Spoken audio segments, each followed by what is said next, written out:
Hiperborea Radio está en las mejores plataformas digitales para que disfrutes de nuestra programación a la hora que quieras, donde te encuentres y con quien estés.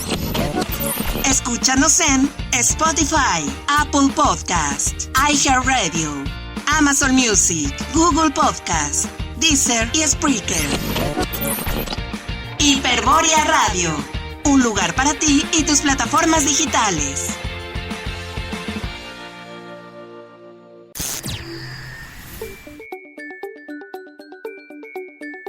Estás a punto de entrar a un espacio sonoro donde tomamos un poco de cada mujer, niña y adolescente, gustos, miedos, alegrías e inquietudes para lograr una mezcla única en la radio online.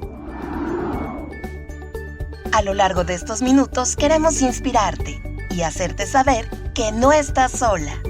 Mujer Radial. Música, consejos, experiencias, expertas, noticias y mucho más. Mujer Radial. Sororidad para todas y todos. Comenzamos.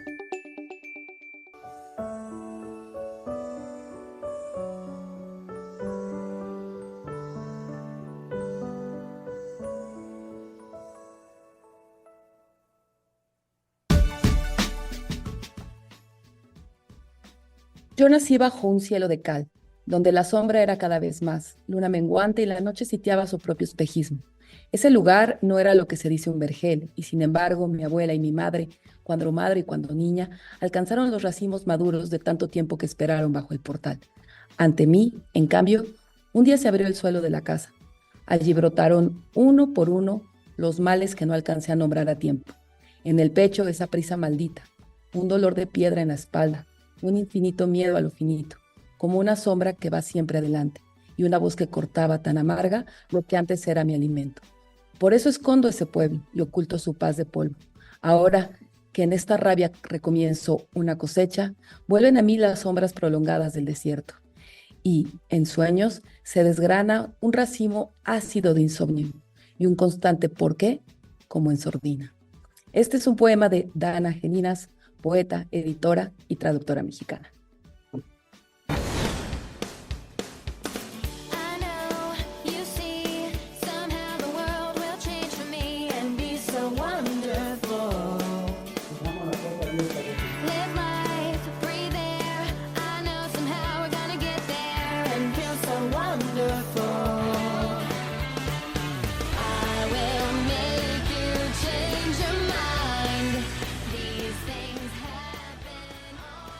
Hola, hola. Pues ya estamos en el mes de abril, se nos acabó marzo, pero estoy muy contenta de estar aquí, de regreso de vacaciones, los que las tuvieron, los que las tuvimos, espero haya podido descansar o por lo menos poder leer y pasear, estar con sus hijos, con su familia. Yo lo hice y les agradezco muchísimo estar aquí de nuevo en Mujer Radial, que como saben transmitimos siempre por Hiperborea Radio, por Spotify, por YouTube, por Apple Podcast, por Amazon Music y nuestras redes de contacto para que nos sigan en @Hiperborea Radio, en Facebook, en Instagram y también en Twitter. Y para que nos sigan en Facebook es @Mujer Radial Oficial. Y ya saben que también los lunes nos pueden ver y escuchar por RTV México y en nuestro canal de YouTube para que puedan ver todas las entrevistas que se han perdido o verlas de nuevo o sacar algunos datos. Ahí estamos en el canal de YouTube.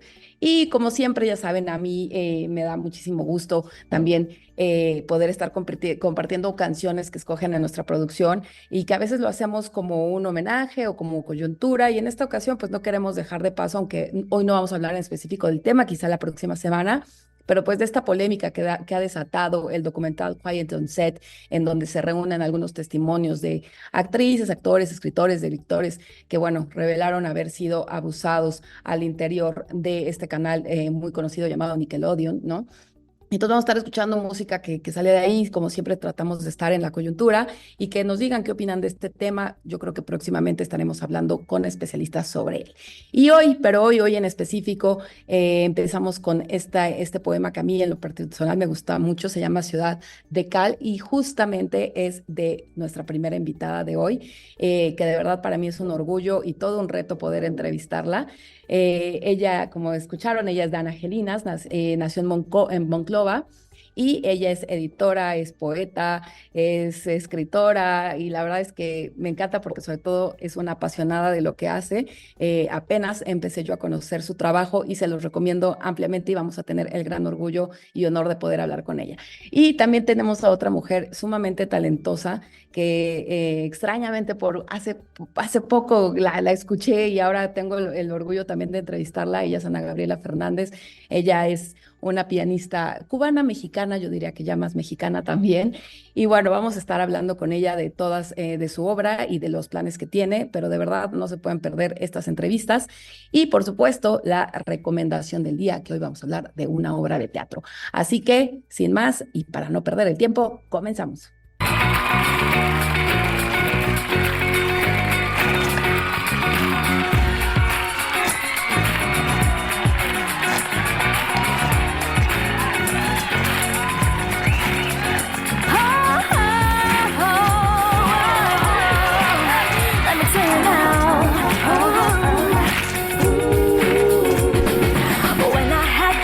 Myself, I didn't want you around.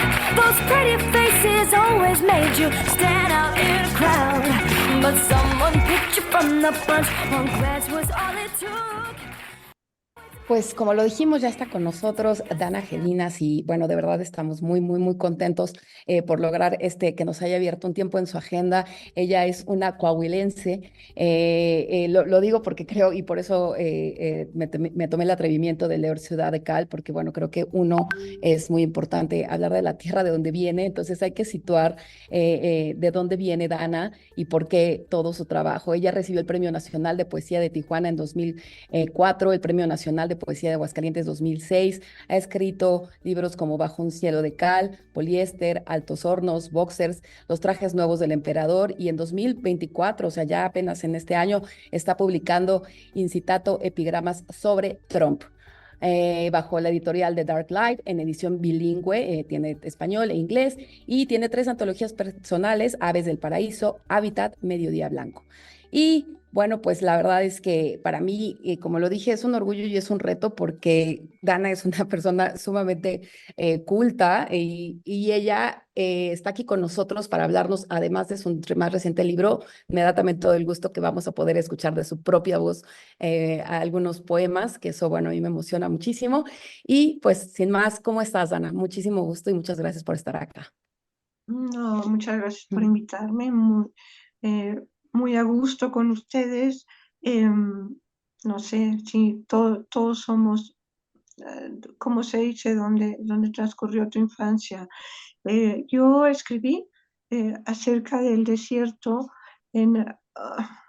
bueno, era sumamente mortificante escuchar cómo los bosques del sur y las selvas del sur eran maravillosas y muy verdes y llenas de cosas. Entonces yo decía, cuando empezaba a escribir, y no sabía, todavía no tenía ni recursos, ni todavía demasiadas lecturas, ni nada. Entonces decía, bueno, ¿de qué voy a escribir? Si donde yo escribí, esto es una ciudad industrial. Y lo que yo veía todas las tardes eran los hornos y el humo de todos colores que no eran de la naturaleza, eran colores de azufre, de sulfuros, en fin.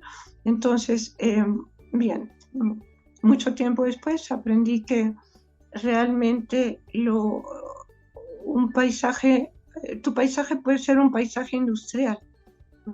Tú tienes que aceptar dónde vienes, de dónde creciste. Y bueno, yo crecí, te digo, en esa ciudad de Cal, y después escribí un libro que se llama Altos hornos, que también habla de todo eso, de los paisajes tan estrambóticos que tenemos en Monclova, que ya no tienen. Por cierto, quiero decir que estoy muy contenta porque dicen que la salud del ambiente, con los altos hornos cerrados, la salud del medio ambiente, ya se nota que se está recuperando, es maravilloso eso. Pero bueno, mientras yo estuve, es también dar fe de lo que viviste, ¿no? Altos Hornos era una ciudad sui generis para mí, Claro. con llena de un calor, pero realmente el calor que tenemos aquí no es nada, era un calor, no sé, llegaba a los 46 grados y bárbaro, realmente empezabas a vivir hasta que hasta que se calmaba ese calor y entonces era cuando vaciaban los hornos, entonces venía lo otro, ¿no? El ambiente tan, esos colores, que puedo decirlo con algo de sorna, pero era una ciudad muy difícil y sin embargo no la cambiaría por nada, porque es tu Es tu tierra. infancia, tu vida, es tu tierra, ¿no? Ujú. Sí, y mira, ahorita que cuando estaba leyendo Ciudad de Cal, digo, estaba muy chica cuando vi por primera vez la película de Björk, no sé si la conozcas, Dancing in the Dark, eh, y la verdad es que pensé eso, cómo a veces también en lo industrial, como dices, en ese humo, en ese desierto, en esos colores, en esos gases, ¿no? La verdad es que uno también puede encontrar poesía, ¿no? Uno también puede encontrar extrañamente belleza, ¿no? Entonces creo que es lo que tú hiciste como aquí hemos tenido la fortuna de tener a varias mujeres escritoras, muchas de ellas casualmente del sureste de México, Chiapas, Yucatán, y hablan mucho, ¿no? De eso, de cómo han sido impactadas por el mar, por la selva, por las hierbas, y uno a veces piensa, bueno, ¿y cómo te ves impactado por una ciudad de Cal? Pero bueno, sin duda lo has hecho, y como bien dices, es tu tierra y no la cambiarías, y eso me parece increíble, y no solamente no la cambiarías, sino que la has honrado con tu trabajo. Y justo en ese sentido quería preguntarte, ¿cómo es que te das cuenta que llevas una poeta por dentro? O la fuiste creando, la fuiste formando, ¿qué fue lo que detonó en ti el gran arte y tan complicado que es la poesía? Mira, no sé realmente, pero cuando yo estaba en secundaria, tenía 12 años, hubo un concurso, nada más en la secundaria, para hacer un cuentito. Entonces yo hice ese cuentito y lo gané y gané el concurso y me apapacharon mucho. No sé si fue el exceso de apapacho, eh, Te sentiste pero ahí. son una serie de cosas, ¿no? Cuando yo estudié filosofía en realidad, había un grupo de maravillosas personas y poetas también, Benjamín Maldivia, Demetrio Ujú. Vázquez, nos reuníamos, bueno, yo tomaba las clases de filosofía y nos reuníamos a leer poemas, escribirlos y como un taller.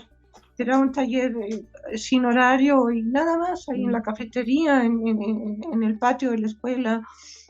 Entonces, ah, yo creo que ahí comencé a fijarme más, leer con mucha más profundidad y escribir poemas. Yo tenía apenas, bueno, estaba en ese grupo, digamos, grupo que no era grupo, porque no, incluso a veces nos reuníamos con uno, con dos, pero nunca todos juntos, nunca formalmente. Escribí un librito y entonces lo mandé a la beca Salvador Novo Ujú. y me dieron también la beca. Entonces, bueno, ¿por qué? Básicamente es porque me fascina, porque me Y, gusta mucho, porque, porque escribir poesía es la mayor alegría que puedo tener. También otras cosas, ujú. pero la poesía ha sido como pues yo diría columna vertebral hasta ahora. Em, no sé qué más decirte. En ¿Y realidad, te sorprendió este talento? O sea, como me dices que desde ese vez que te aplaudieron, te reconocieron y luego ganarte este premio Salvador Novo y tal. O sea, tú misma decías, sí, sí, o sea, sí te lo creíste o te sorprendió que fueras tan talentosa. yo no sé si talentoso, pero Bueno, mira, pues, sí, digo, te lo estaban reconociendo y al parecer lo estabas haciendo muy bien, ¿no? pues mira, eh, la poesía es muchísimo trabajo, Mucho. porque tú escribes algo y, bueno, no me sorprende que a veces escribo cosas pésimas y mi único mérito es saber que son pésimas y tirarlas a la basura. eh, es mucho trabajo. También hay que estar corrigiendo, revisando, dejando. Es muy doloroso escribir un poema, pero tengo que dejarlo descansar un rato para saber si realmente vale la pena. Pero si resiste esa primera espera y esas primeras correcciones, pues a lo mejor vale la pena. Hace ratito estaba leyendo un poema de Alberto Blanco y justo decía, ¿no? Que un buen poema tiene que resistir mucho, tiene que resistir desde empezar, pues muchas lecturas, muchas críticas, mucho, pero es la verdad es que a veces uno cree que, también algún día leí por ahí, ¿no? Que cuando crees que estás haciendo poesía y se te da muy fácil, es porque lo estás haciendo mal, algo, porque es tan complicado que seguramente algo está fallando por ahí. Eh, bueno, ni siquiera sé qué decirte, pero también sí he leído eso. Hay quien dice que cuando es demasiado fácil, mejor ponte a hacer otra cosa, a lo mejor visita otros géneros o lo que sea para que vuelva a ser difícil. Que ese músculo de la poesía nunca se debe eh, aflojar Claro. demasiado. Eh, pero Oye, no sé. Oye, Dana, y cuéntanos, ¿cómo empieza esta? Pues la verdad me imagino que primero tuviste el tema de estar escribiendo poemas sobre personajes contemporáneos, ¿no? Desde futbolistas, políticos, actores. ¿Cómo empieza esto? Me llamó mucho la atención, la verdad, te picas ahí leyendo, porque además es como muy diferente tu forma de escribir, de hecho, dentro de la misma poesía, ¿no? Pero ¿cómo surge esto de hablar de escritores y de personajes, perdón, y no hacerlo a través desde un ensayo, un relato, sino hacerlo a través desde la poesía? Mm, En realidad no sé, en realidad no sé, pero yo me acuerdo que sí empecé a preguntar. Cuando empecé a estudiar a ciertos personajes muy a fondo eh, y estudiar también lo que es la comunicación en general, cómo te llega una noticia, cómo la recibes, cómo impacta, cómo, cómo alguien te puede convencer de una verdadera tontería y tú puedes seguirla con gusto y hasta con religiosidad, eh, que es lo que sucede con los grandes demagogos de nuestro tiempo. Entonces, no sé, decidí escribir un libro que es Los trajes nuevos del emperador, acerca de esta capacidad de seducción que tienen algunas personas, por fortuna no son muchas, y que son capaces de realmente robarse tu tiempo. Porque tú lees el periódico en la mañana y son ladrones, o sea, no en el buen sentido, no estás pensando, oye, ¿cómo tal escribió una maravillosa novela? No, estás escribiendo cómo este fue capaz de hacer una verdadera barbaridad y luego vendérnosla como si fuera una cosa graciosa, en fin. Entonces, bueno, comencé uno de los primeros poemas que escribí fue el de The Terminator, que es de Arnold Schwarzenegger. Eh, Estaba viendo una entrevista a él, verdaderamente es un sujeto rudo y grosero, un patán en la forma de tratar a los demás, que se ha mesurado últimamente porque está tratando de recuperar lo que perdió, que es la simpatía de la gente. Y de Y incursionar en la política siempre, ¿no? Ujú, sí, ujú. que es la gran droga. Al parecer es es el gran elixir, ¿no? Para algunas gentes. Entonces decidí estudiar en diversos medios los personajes. A ver, tú tú me echaron a perder un día o más pensando en sus barbaridades. Entonces voy a ver qué hago con eso. Entonces, a manera de... ¿Sabes una cosa? Es también recuperar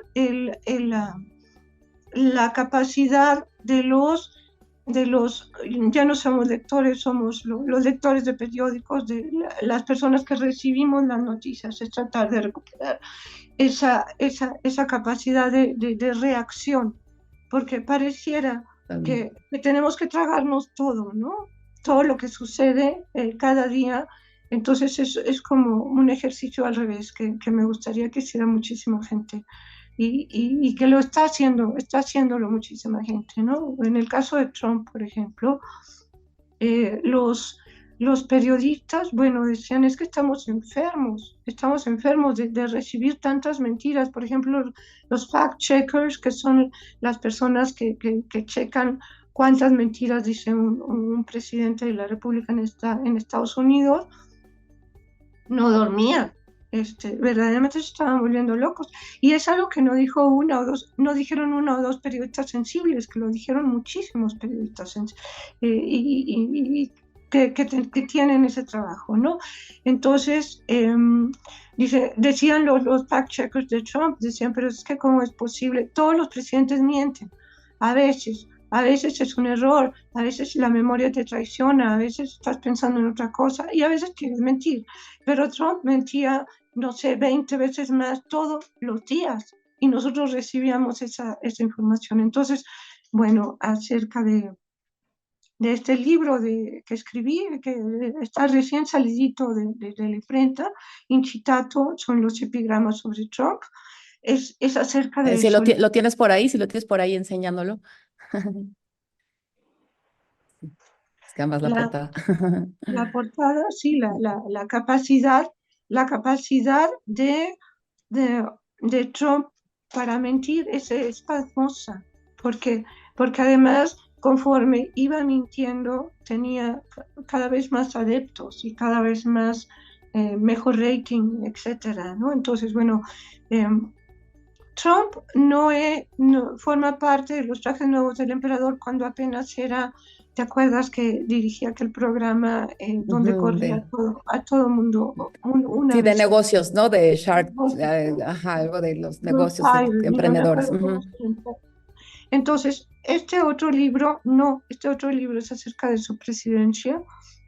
Y bueno, no quise realmente, no me propuse hacer un libro, sino que de repente sucedía algo tan estrambótico, tan extravagante, tan indignante, que hacía un poema y los iba guardando, guardando, guardando, hasta que me di cuenta, y me di cuenta después de la toma del Capitolio, que tenía los suficientes los suficientes poemas como para Bueno. hacer un libro.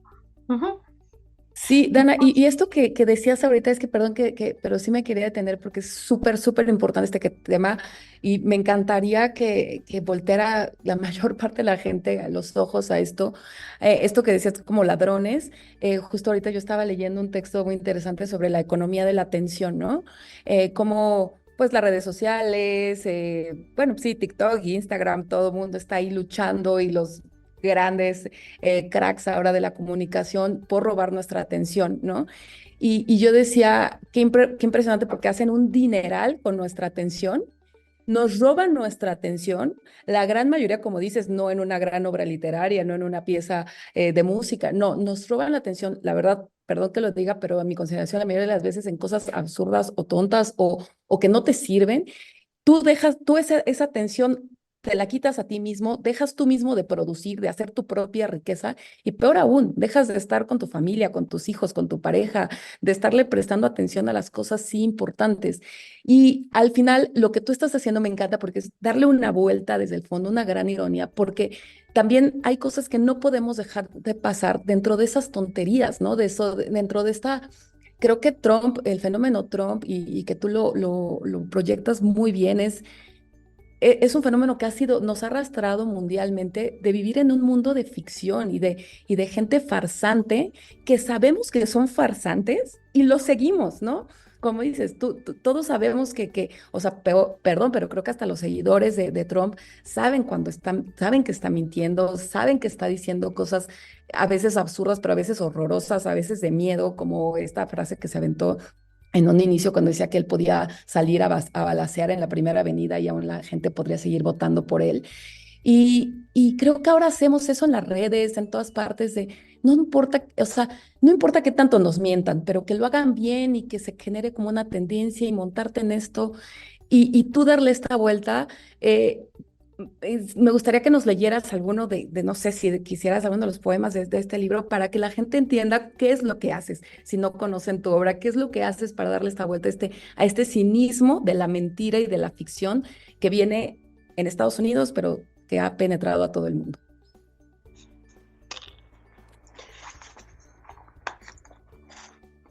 Por doquier, caricaturas de Trump. Trump en mono de trabajo, Trump en patines, Trump especialista en todo, Trump, Trump, Trump. Tan nuevo hit, tan versátil, tan genial como una muñeca Barbie.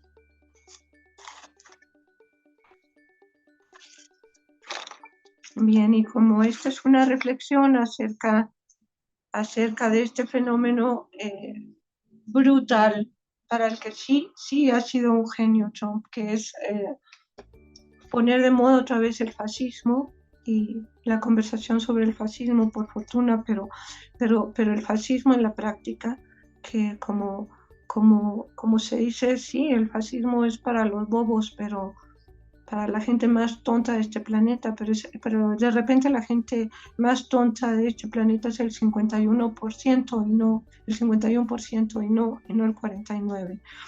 Entonces, bueno, el poema es el número 47. Yo no sé qué tiene el fascismo que encanta como prodigio. Parroquianos de domingo se convierten en soldaditos de plomo, platinadas debutantes se transfiguran en simios en tacones. Los niños crecen y crecen hasta ser vigorosos golfistas amenazados por criptodivisas. Y delicadas reinas de belleza del Ku Klux Klan cortan cartucho como francotiradoras.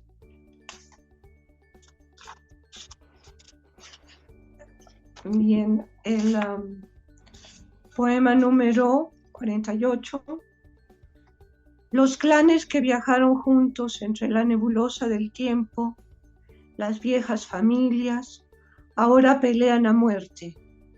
Mussolini, il Facho y el Adonis de la Casa Blanca lograron dividir al mundo en Capuletos y Montescos. Me gustaría decir algo más acerca de Claro, claro. Se decía que Mussolini es uno de los, por lo menos de la edad moderna, es el gran tirano que logró hacer que las familias se dividieran.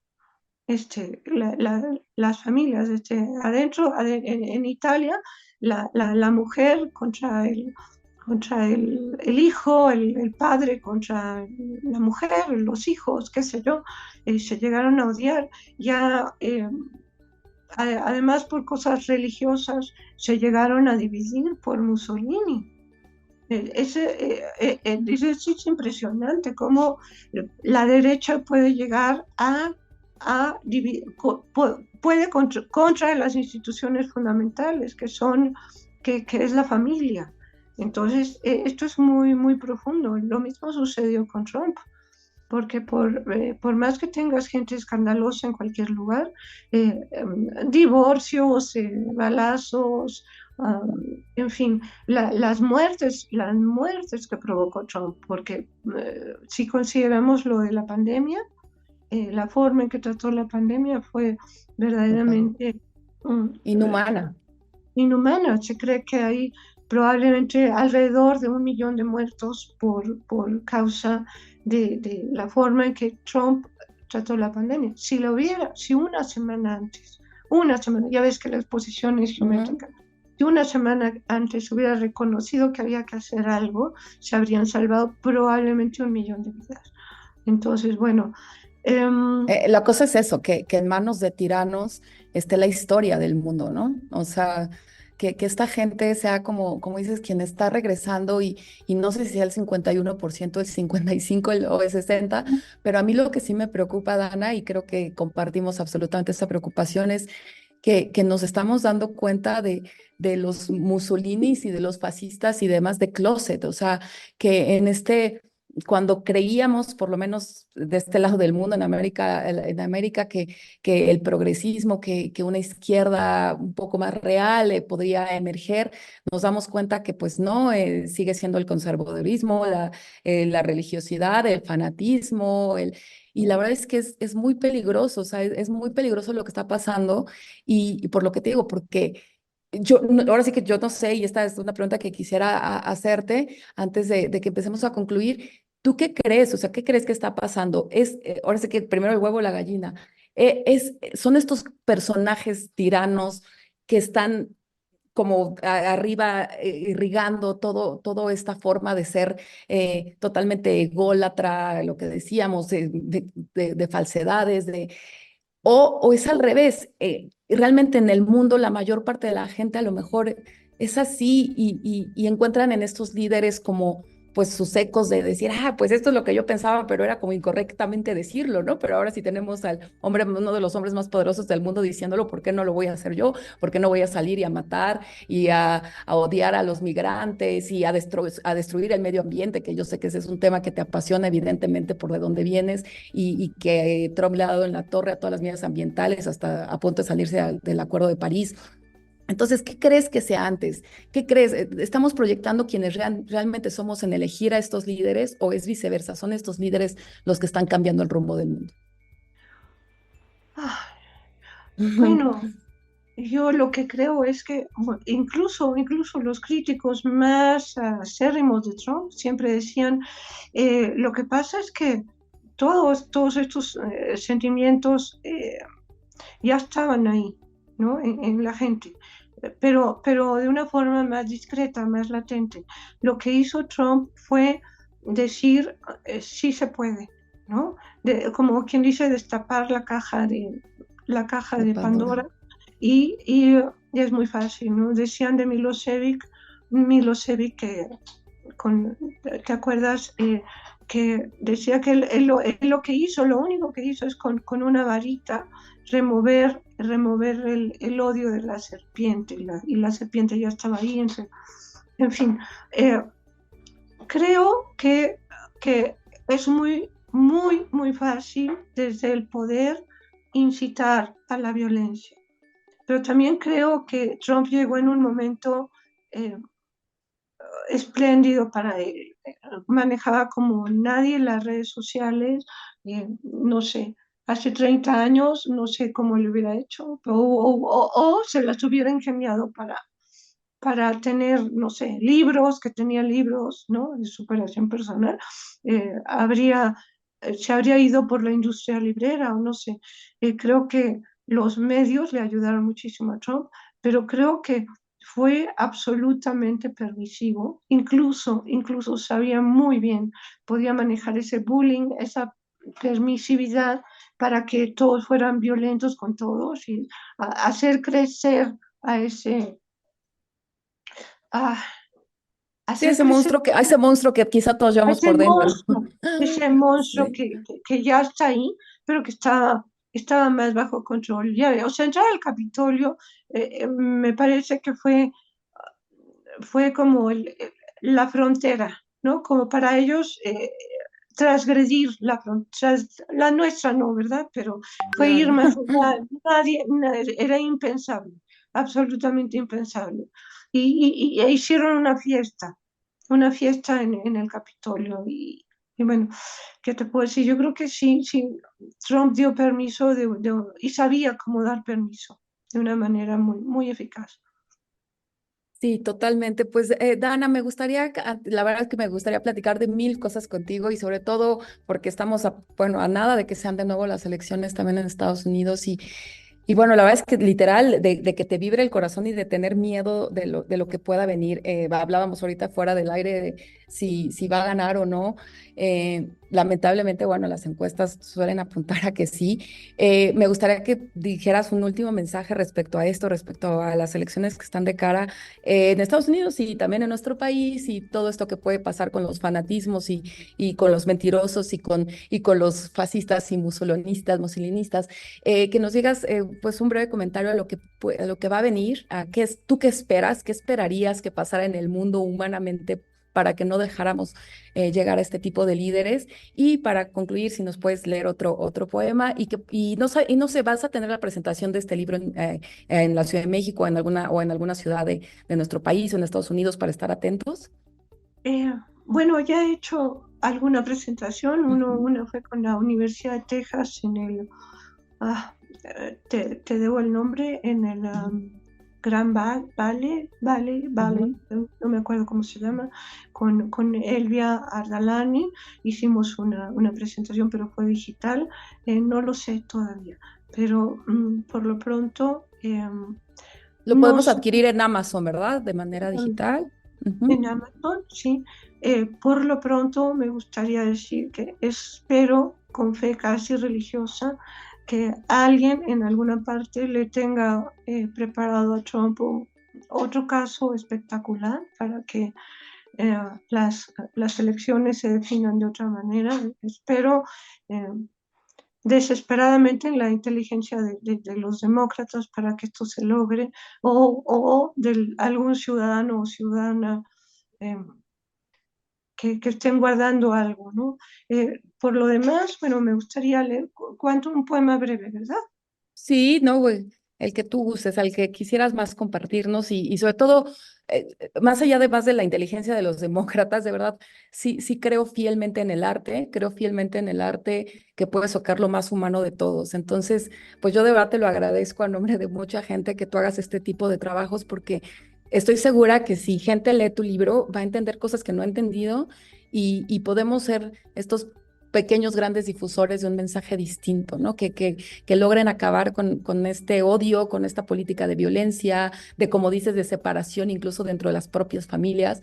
Entonces, pues gracias a esta contribución, y creo que es el arte, creo que es la cultura lo que puede salvarnos a muchos. Entonces, pues te agradecemos muchísimo y léenos el que tú quieras y ojalá mucha gente se acerque y ojalá que quien nos esté escuchando tenga la curiosidad y se acerque a tu obra y seguro va a cambiar muchos criterios y mentes por ahí. Muchas gracias. Entonces me despido con este programa que es sobre Trump y el vendedor de almohadas mágicas. Mike Lindell, my pillow guy, mercader de cualquier cachivache vía telemarketing, es Trump más un mostacho teñido de azul. Ambos son maestros natos de ceremonias de circo. Mike saca de la chistera aquella fórmula de poliol e isocionato y vende almohadas de poliuretano de superficie lisa. Una reinvención de petróleo y azúcares de aquellos remansos de plumas de paloma que soportaron el infinito tantas veces. Envueltas en Buzz Lightyear o el vaquero Woody, cubre almohadas de Barbie e incluso de las galaxias de los antiguos transformadas en fuegos artificiales del 4 de julio. Dream America Great Again. Lindell anuncia que él mismo es capaz de ocupar la oficina de la inteligencia y de reconvertir la poliespuma de nuevo en alas. Coloca martillo y yunque del oído derecho, la nuca donde reposa el organismo todo, suma los algoritmos de los ángeles y restaurarás así galope y crines de los caballos salvajes del siglo XXI de América. Muchas gracias. Muchísimas gracias. La verdad que de verdad se pone la piel chinita y quiero resaltar esta frase de Make America Hate Again. Eh, es tan solo una palabra la que cambia, pero justo él vendió todo un great y la verdad es un hate que no debemos permitir. O sea, en serio, nosotros aquí en A Mujer Radial siempre hablamos de que el amor, la paz es lo que nos puede salvar y estas personas difusoras de odio, pues es lo que nos puede hundir. Entonces, te agradezco muchísimo, muchísimas gracias. Ojalá podamos estar otra vez y profundizar más en tu trabajo, pero te agradecemos tu tiempo, tu obra y seguramente pues tendrá un impacto fuerte y esa será nuestra contribución para que no suceda esto que no puede suceder. Muchísimas gracias, te mandamos un abrazote. Un abrazo también. Gracias. Gracias, Dana. Un gustazo.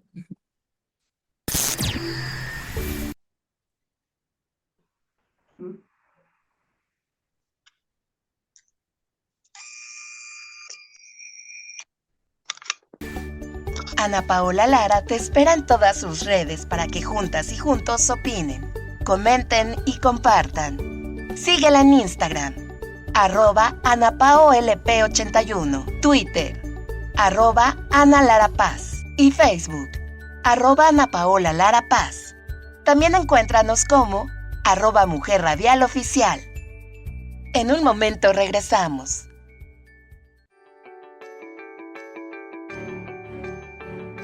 ¿Sabías que Cadivi es un centro de atención a personas con discapacidad visual y que tiene 17 años de brindar atención ininterrumpida? Nos encontramos en Isabel la Católica número 32, en la Colonia Centro de Ciudad de México. Y también nos localizas como Cadivi Organización en la red, a través de Facebook. Recuerda que tú puedes ver por ellos.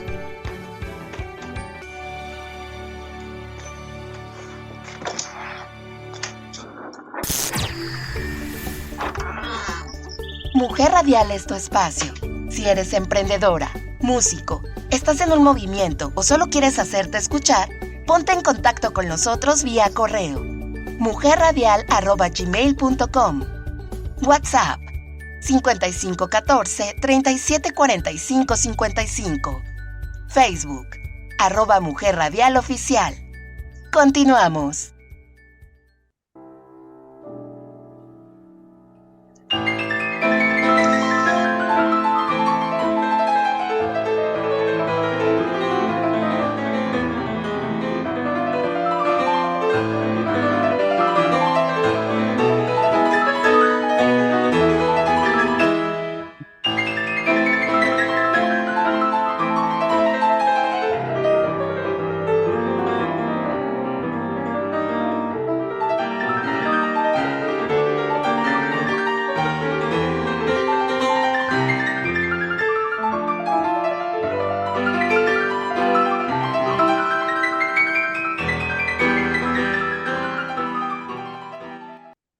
Ya estamos de regreso y estábamos escuchando gustosamente a Ana Gabriela Fernández. Dice Alberto que aplausos. Totalmente.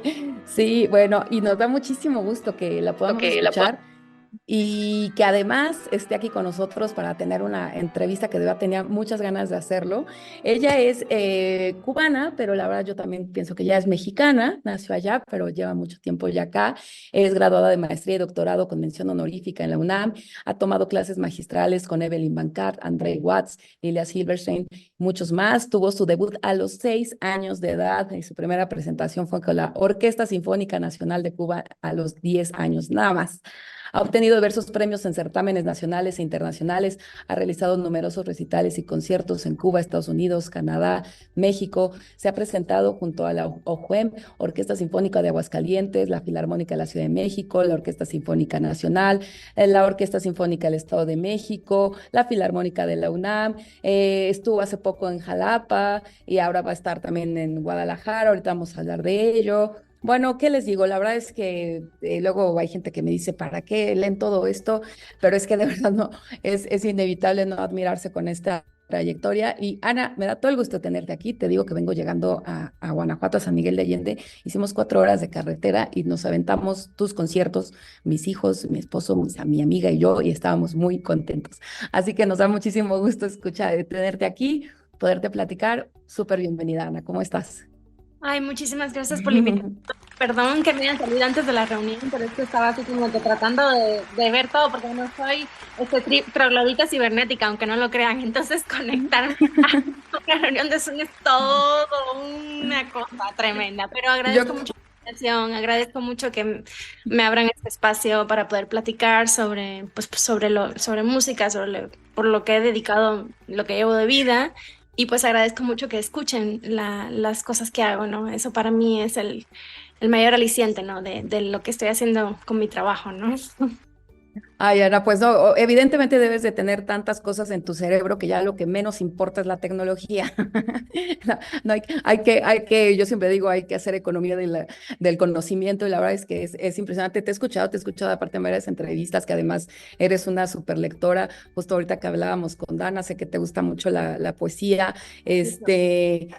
Compartimos nuestro gusto por Alberto Blanco, por otros poetas, por el cine, mi esposo es cineasta también. Entonces la verdad es que cuando empecé a conocerte, dije, bueno, esta es una maravilla de mujer y me encanta que estés aquí, sobre todo en este programa. No sé si nos has escuchado antes, pero en Mujer Radial, pues obviamente tratamos muchos temas de género, ¿no?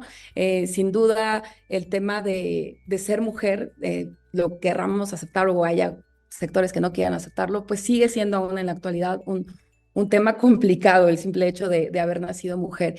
Y sé que en el arte pues cada vez se abren más puertas a mujeres, a gente joven tan talentosa como tú, pero también sé que todavía debe ser un poco más complejo. Entonces, pues sé que también tú vienes de una mamá que te metió en este mundo y me encanta esa historia de tu madre porque creo que son esas madres también, ¿no? Que las que nos jalan y las que vamos logrando acabar con este patriarcado.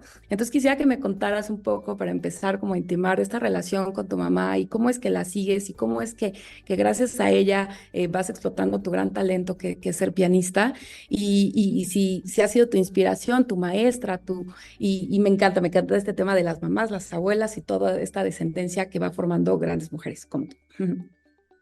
Pues bueno, mira, mi mamá es profesora de Historia de la Música Contemporánea, profesora de redacción de la carrera de Musicología del Instituto Superior de Arte de La Habana. Ella es musicóloga, investigadora, escritora. Afortunadamente yo crecí en una casa donde lo primero que escuché a los 4 años fue la consagración de la primavera de Igor Stravinsky y muchísima música contemporánea porque ella daba clases ahí y tenía que ponerle a los chicos a los que le daba clase pues música, ¿no? Entonces para mí compositores como Alban Berg, Anton Webern, segunda escuela vienesa completa, Schoenberg, Stravinsky, Ligeti, Debussy, Ravel, Bartók, sobre todo, también fueron compositores que en ese momento era la llamada música contemporánea. Ahora ya no lo es tanto, ahora son otras cosas las que están sucediendo en la música, como quizás los oyentes sepan o no sepan, bueno, pues se los digo.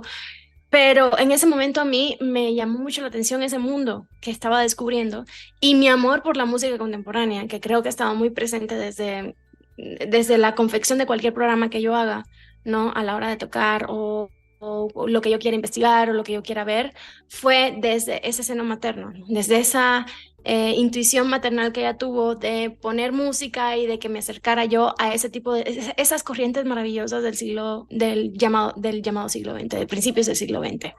Entonces, eso fue lo primero. Lo segundo fue que fue fundamental escuchar a Marta Argerich, que es una de las grandes pianistas del siglo XX, una pianista argentina, nació en Argentina, pero se fue a vivir a Viena a los 12 años a estudiar con un súper pianista, Freddy Gulda, y escuchar primero el casete que mi mamá tenía, un pequeño casete que lo recuerdo perfectamente, tocando los 24 preludios de Chopin, la Barcarola, estudios de Chopin, o sea, todo un casete dedicado a la música de ese maravilloso compositor polaco que fue Frédéric Chopin, por una mujer latinoamericana, que sí, nació en Latinoamérica, pero se formó en Europa y que además después con los años descubrí que era una de las grandes pianistas del siglo XX y parte de la historia del piano, de la historia de los intérpretes pianistas. Entonces yo dije, bueno, entonces yo quiero ser como ella.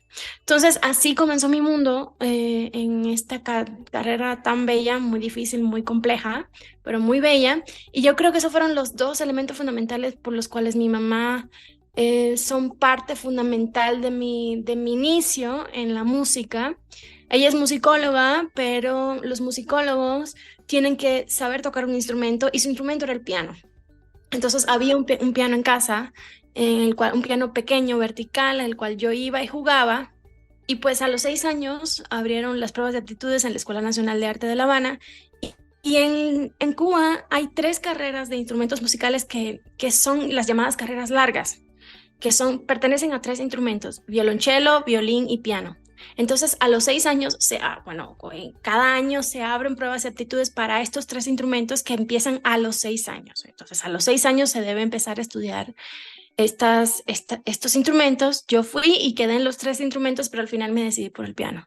Y bueno, mi mamá ha sido una influencia importantísima, no solo a nivel musical, sino también a nivel intelectual. Su amor por la literatura, por la investigación. Creo que fue fundamental también ese paso de poder acceder y de poder desarrollar o de seguir desarrollando esas aptitudes de investigación, de saber resumir un texto, de buscar, de no quedarme solamente en la mera partitura, sino también buscar, porque todos esos elementos me han ayudado a mi carrera como intérprete, ¿no?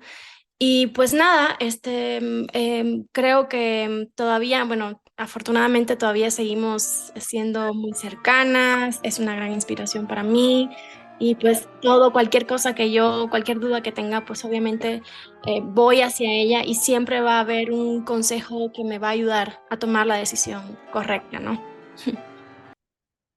Ana, y escuchaba Escuchaba que decías hace tiempo, porque aparte era una entrevista de ya hace algunos añitos, que decías que para ti pues hay una escala, ¿no? Como ser pianista, ser músico, ser intérprete. Todavía, obviamente, todavía eres muy joven y sin embargo a mí me gustaría saber cómo esto que señalas, ¿no? Cómo para ser intérprete se necesita mucho más que saber piano, que saber música, ¿no? Se necesita alimentarte, investigar, leer, respirar, ver belleza, ¿no? Ver cine, ver otras cosas quizá totalmente distintas a lo que es tu formación tal profesional. ¿Cómo sientes que vas en esta formación de esta Ana intérprete, no solo de esta Ana pianista, sino de tú llegar a ese punto climático que solamente, bueno, tú lo vas a sentir? ¿Cómo va esa formación de Ana como intérprete?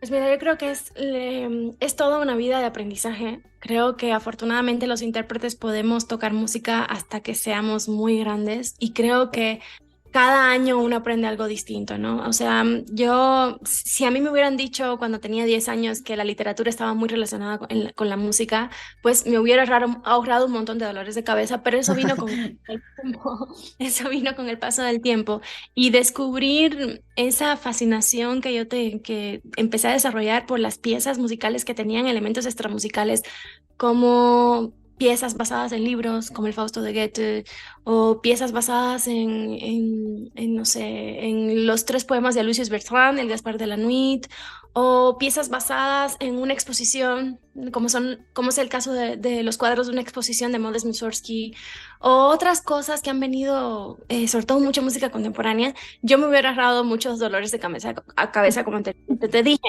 Yo creo que es fundamental para un intérprete no solamente esta retroalimentación que podemos tener de otras manifestaciones artísticas, creo que todo está intrínsecamente relacionado, sino también esta parte de la investigación de la búsqueda, bueno, ¿cuál es el trabajo mío como intérprete en el siglo XXI? O sea, ¿qué podemos hacer también por la difusión de la música contemporánea, latinoamericana, mexicana, hispanoamericana, como le quieras llamar, ¿no? O sea, ¿cuál es la función de nosotros a la hora de interpretar una pieza, de decodificar sonidos que se escribieron en otra época, en otro continente, con personas que no tenían nada que ver con nosotros y cómo lo podemos traer ahora al presente? ¿Cómo hacemos que esos sonidos cobren vida?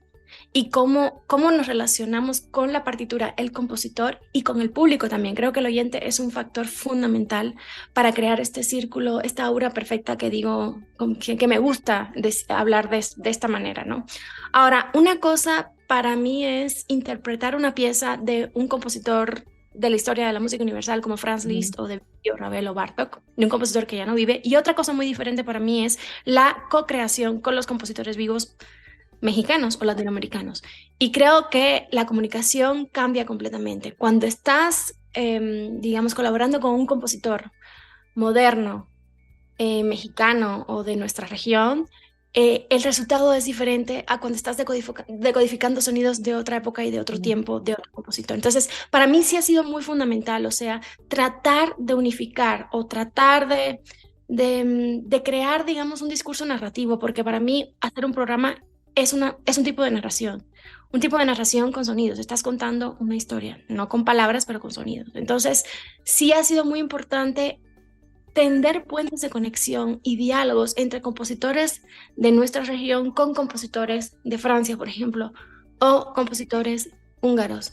Por ejemplo, el caso está de que puedo hablar de Mario Lavista, que es un compositor que, bueno, hoy es su cumpleaños, el cual yo he tocado muchísimo, y que tiene muchos puntos de conexión y muchos diálogos con Oliver Messiaen, por ejemplo, o con Claude Debussy o Maurice Ravel. Entonces, para mí eso fue fundamental. ¿En qué tienen puntos de conexión? No solamente porque Mario Lavista estudió en Francia, sino también porque él admiraba la música de esos compositores y la búsqueda que él hace en las obras para piano tiene mucho que ver con la búsqueda que hacían esos compositores como Debussy y Ravel en el piano, la búsqueda de los diferentes sonidos, la expresión artística del piano como instrumento de la ingeniería mecánica, el uso de los tres pedales, ¿no? La búsqueda del color, que para mí es fundamental cuando quieres tú abordar una obra de Claude Debussy o de Maurice Ravel. Ahí entra mucho también la fascinación de estos compositores por la pintura simbolista, de los pintores franceses. Entonces si tú no conoces las obras de Monet, o no ves, o no experimentas ese tipo de cosas, ¿cómo puedes, digamos, lograr una interpretación diferente, que no sean solamente las notas de un estudio de Debussy, ¿no? Entonces, básicamente esa ha sido como o sea, mi Como tu búsqueda. formación. Ajá, mi búsqueda, y sobre todo me interesa mucho, me intriga mucho cómo hacer este tipo de programas novedosos de obras que no se escuchan en México.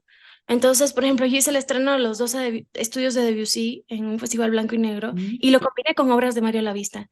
Y el resultado fue increíble. La gente no daba crédito. Por ejemplo, haces una obra de Toru Takemitsu, que Toru Takemitsu es uno de los grandes compositores del siglo XX japonés, pero tiene mucho que ver también la búsqueda de Toru Takemitsu con la búsqueda de Oliver Messiaen o de Claude Debussy y Maurice Ravel. Entonces, a mí me gustan ese tipo de programas que son abarcadores, que son de diversas regiones y que podemos, digamos, tender diálogos de comunicación entre ellos, aunque sean del siglo XX, del 1960 o de principios del siglo XX o de ahora mismo, ¿no? Entonces, ese ha sido ese realmente es el tipo de carrera que yo quiero desarrollar, de programas novedosos en el cual yo pueda experimentar con obras importantes de la literatura musical universal y también obras de compositores de aquí, de México, del continente, ¿no? Y poderlo, digamos, difundir en otras partes del mundo.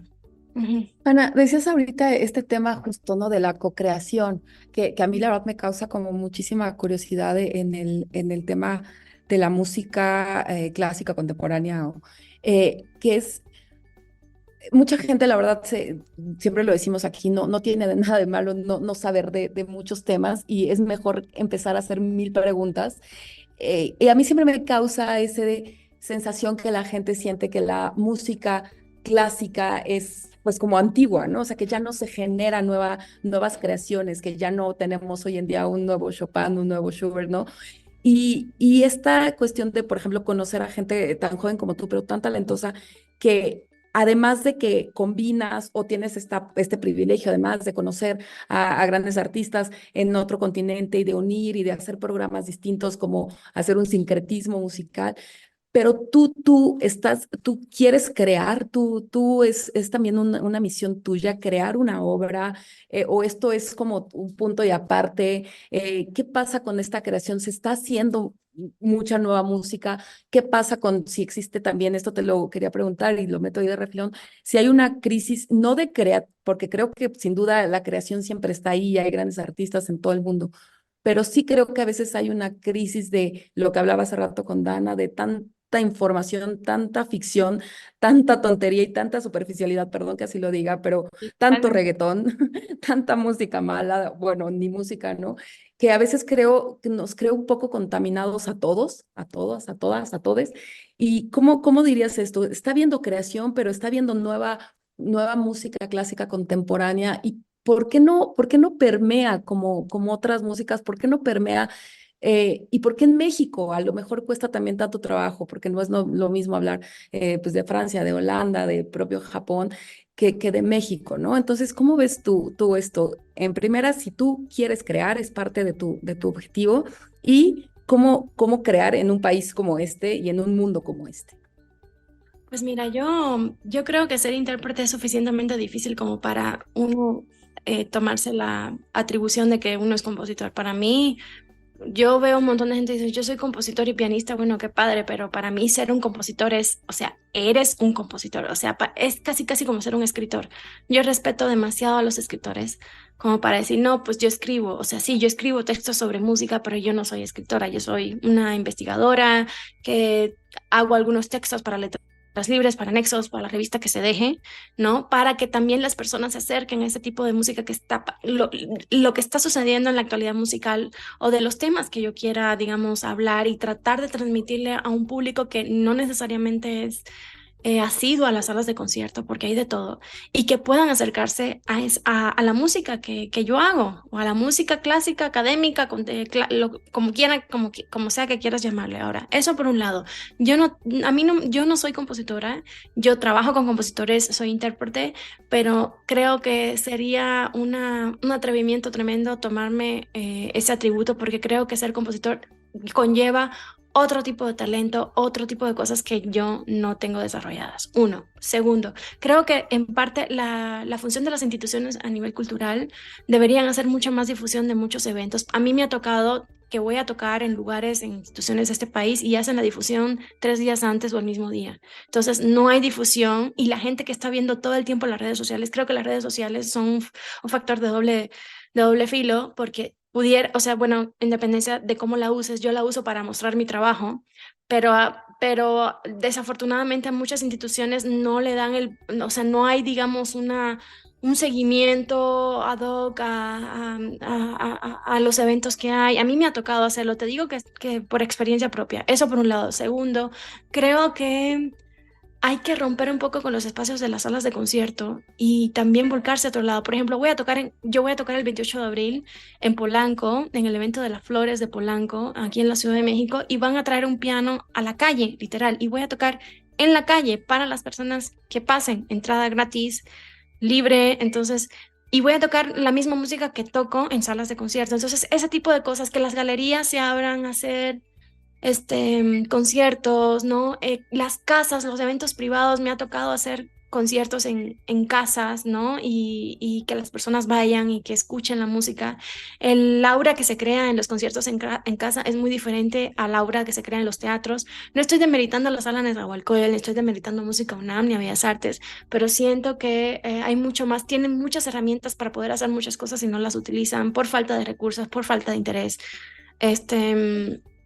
Y bueno, desafortunadamente uno como intérprete tiene que saber que uno tiene que tratar de hacer llegar su trabajo a la mayor cantidad de gente posible, ¿no? Ya sea a través de las redes sociales, a través de programas de radio, de difusión, ¿no? Ojalá haya muchísima gente que pueda escuchar esto.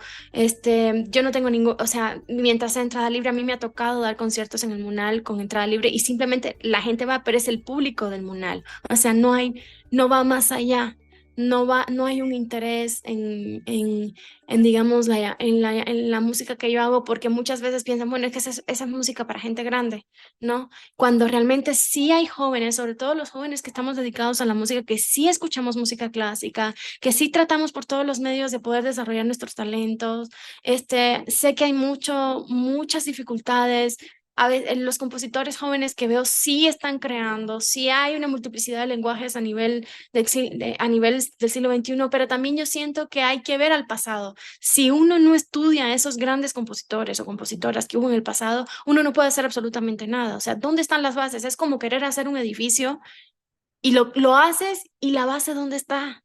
Si no hay una base, el edificio se cae. Entonces yo creo que es importante, sí, ok, lo hacen, miran al pasado, los elementos importantes, las técnicas de composición que tienes que saber porque sí, a huevo, porque tienes que saber, y lo desarrollas desde tu perspectiva teniendo un diálogo con esos compositores. Entonces para mí lo más importante es buscar la voz de uno.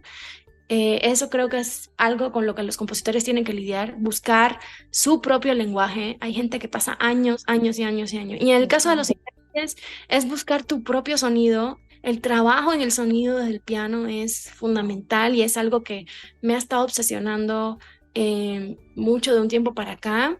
Y bueno, hay mucho que aprender, hay mucho que investigar, hay mucho que experimentar, hay que seguir estudiando. Uno da un concierto y no es el mejor concierto, siempre puedes dar lo mejor, ¿no?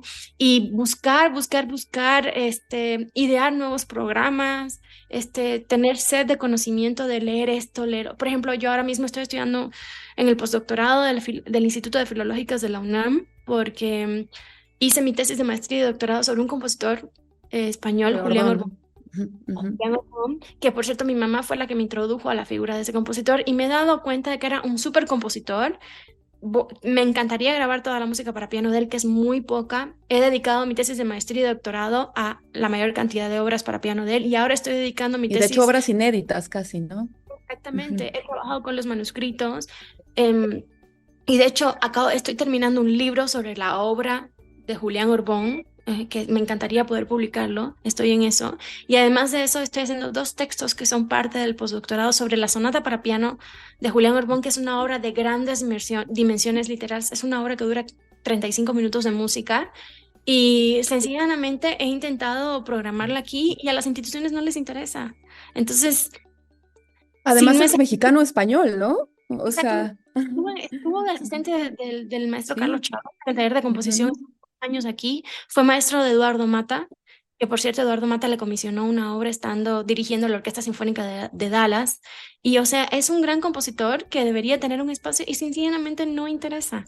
Entonces, si no interesa eso, no interesa muchos compositores mexicanos, o sea, los directivos de las instituciones es gente muy burócrata y que no tienen la mente abierta. Ojalá eso cambie en el futuro, pero bueno, uno tiene que seguir luchando. Y si no es aquí, la obra de Orbón va a sonar en otro lado, porque Tristemente. yo creo que es parte y parte. Te digo esto porque me ha sucedido en conciertos que he tocado en instituciones del país que hacen la difusión 2 días antes, 3 días antes, o el mismo día, incluso el mismo día. Entonces, así de que, maestros, no. Entonces, la difusión la tiene que hacer uno mismo, tratar de luchar y de hacerlo lo mejor que se pueda con las redes, que para algo sirvan las redes.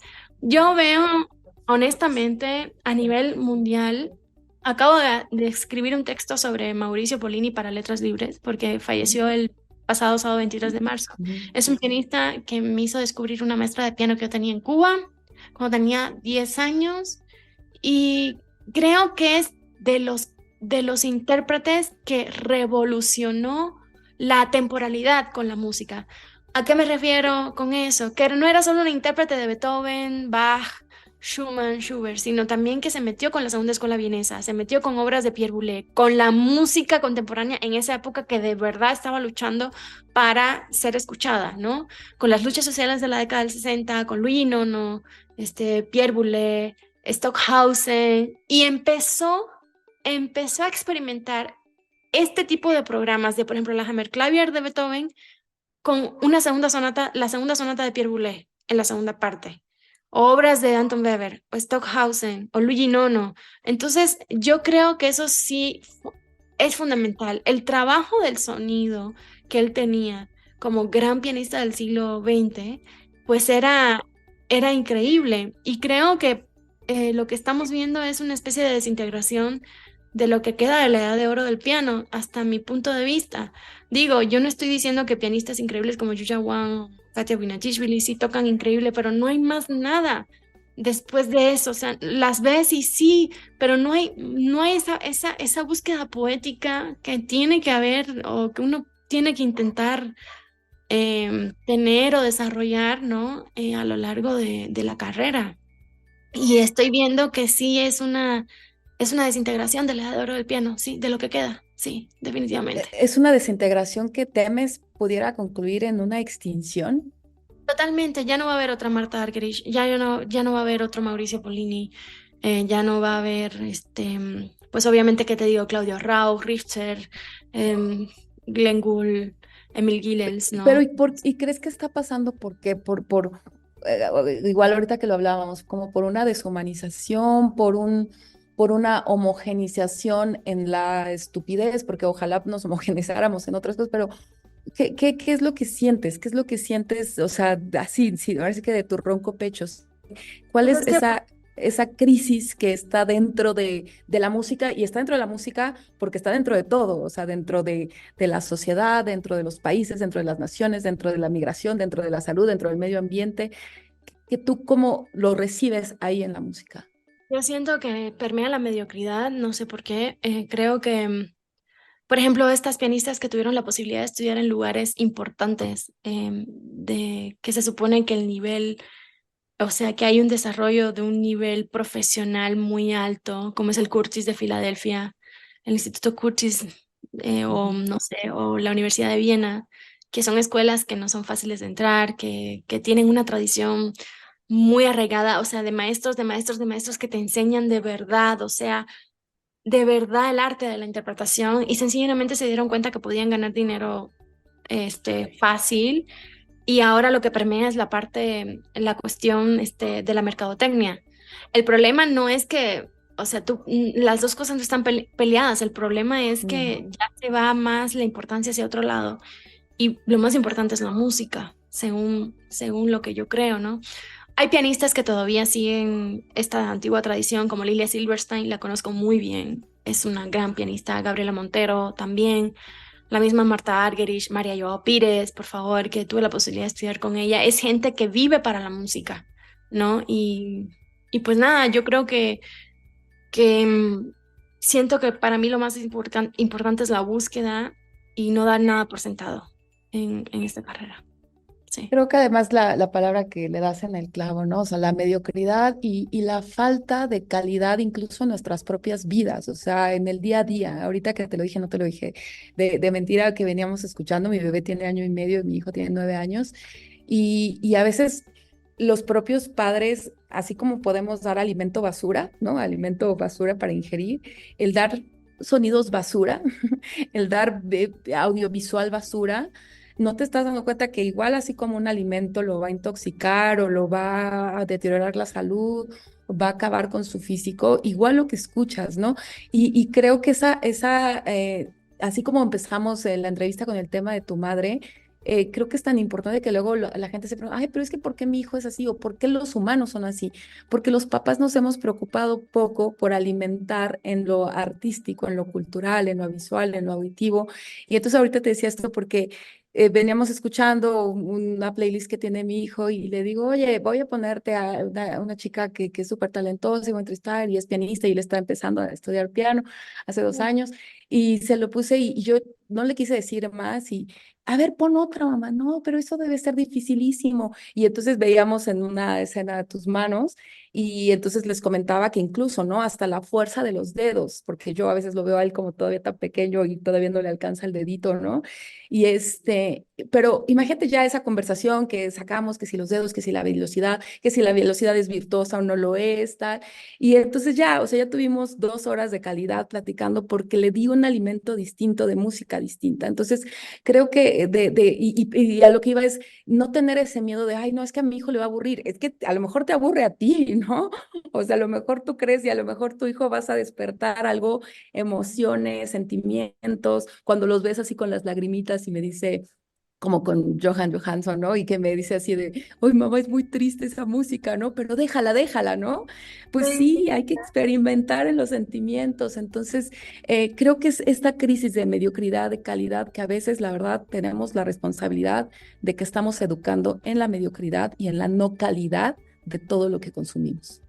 Totalmente, y creo que lo que decías de la educación comienza en casa, creo que es fundamental. Yo sé que hay muchos problemas sociales, ¿no? Y sé que pues nuestro país es muy complejo y está pasando por un momento ahora muy complicado, como muchos sabemos. Pero yo siempre cito un documental de Nicolás Echevarría que se llama Poetas Campesinos, que es de la década del 80, y él es un documental que retrata la vida de un pueblo en las afueras cerca de Puebla, si mal no recuerdo. Y la primera escena, Ana, es un maestro en unas condiciones de verdad terribles, que tú dices, bueno, esto no es vida, no tienen agua, muchos no tienen dónde vivir, o sea, una pobreza extrema, enseñándole con los 5 dedos de la mano las líneas del pentagrama a unos muchachos, música. Y cuando escuchas la banda del pueblo, tú dices, bueno, qué talento. Un payaso bueno, él se trata de un circo, ¿no? Y de la banda del circo en la década del 80. Y bueno, los chicos, los niños, ves a los niñitos tocando la trompeta, el clarinete, increíble. O sea que sí hay talento y con las ganas de hacer música, aunque vivan en un lugar donde las condiciones sean terribles. Y bueno, es muy conmovedor ver un documental así. Si mal no recuerdo, uno de los niños llegó a ser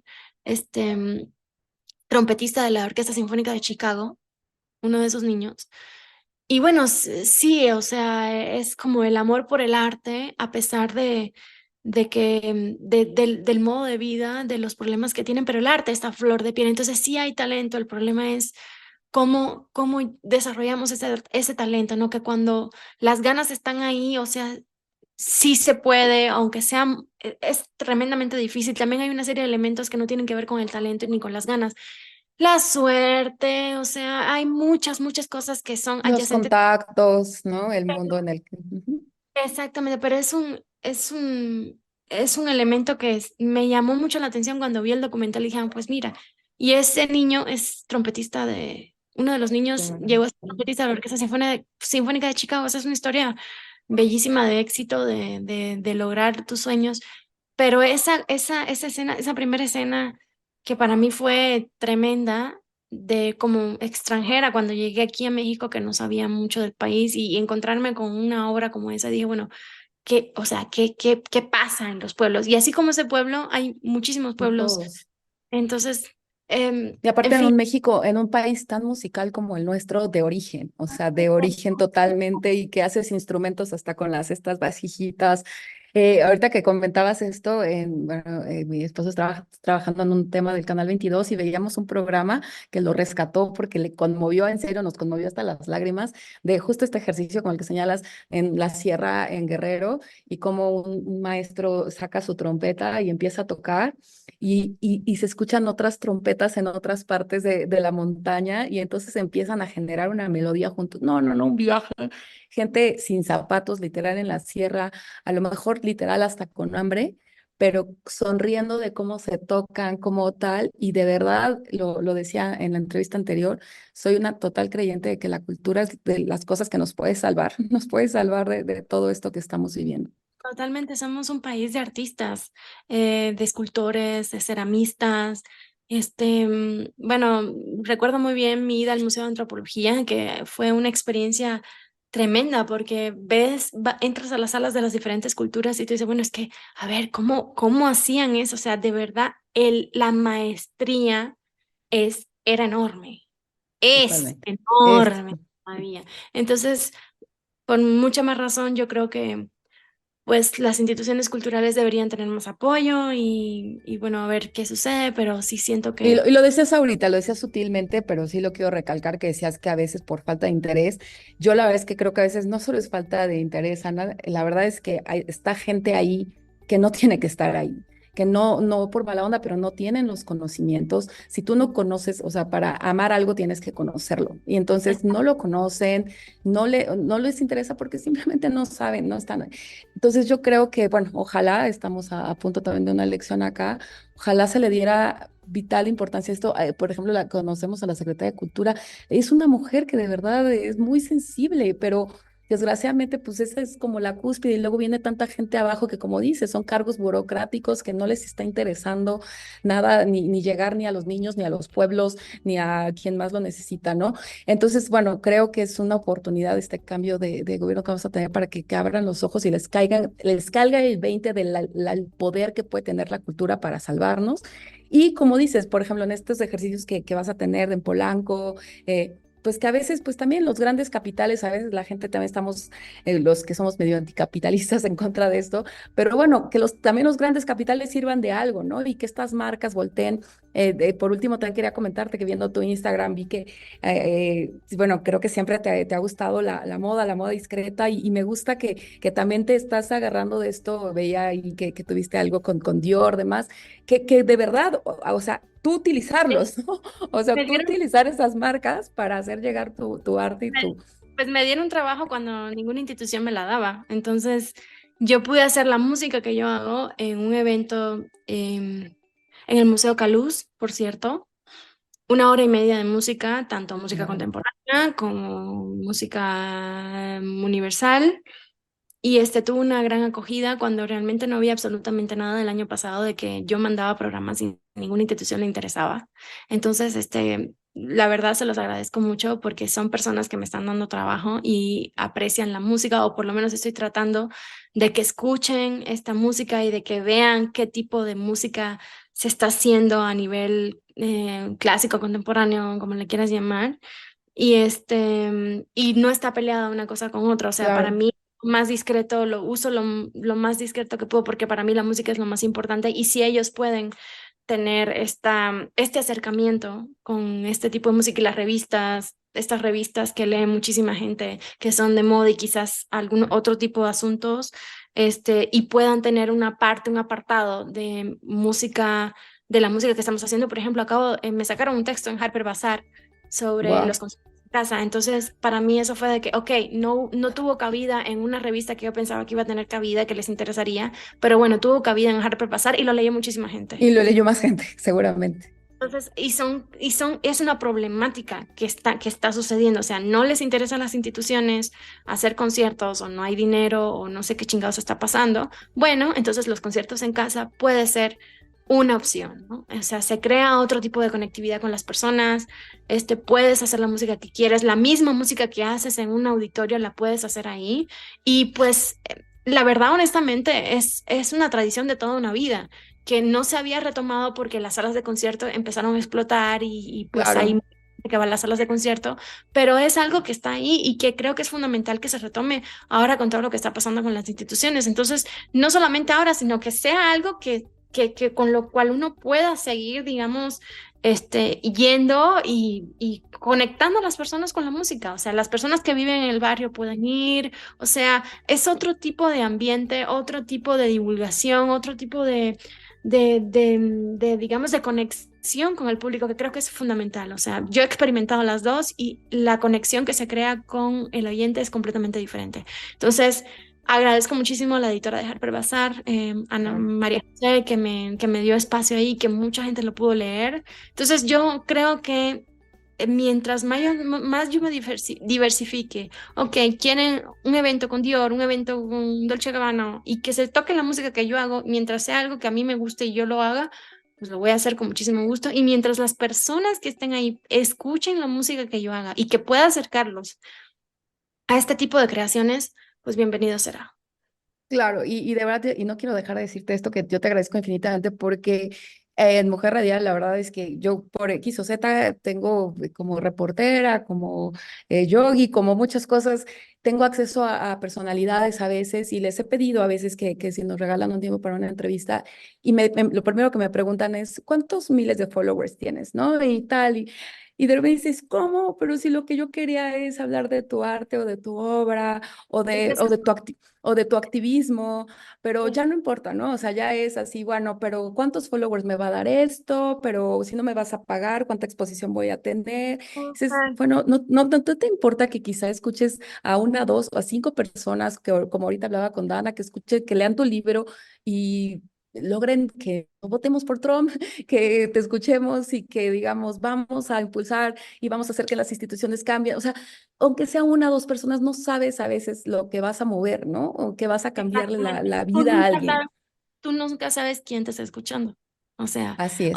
es un concierto que vayan 10 personas, ya me ha tocado, nunca sabes quién va a estar escuchándote. Entonces, para mí es fundamental. O sea, yo estoy abierta a todo. O sea, para mí, yo no me pongo en ese plan de, bueno, ¿cuánto? No, yo les dije, sí, claro, Claro, porque, o sea, Ana ya ha estado en esta revista, ha estado en Quién, ha estado en eventos de Dior, ha estado tal, y perfectamente podría decir, bueno, ¿cuánto me van a pagar, no? Y es tristísimo eso, creo que es el comienzo de la decadencia de la humanidad y de llegar y de ser eso, humanos, solidarios, compartir, yo estoy convencida que además de que es tu pasión, pues también lo haces por eso, ¿no? Por cambiar la emoción de alguien, por hacer sentir mejor un día a alguien, por sacarle una sonrisa o una lágrima a alguien. Entonces, te lo agradezco muchísimo, te lo agradezco muchísimo. Ojalá mucha gente vea esta entrevista.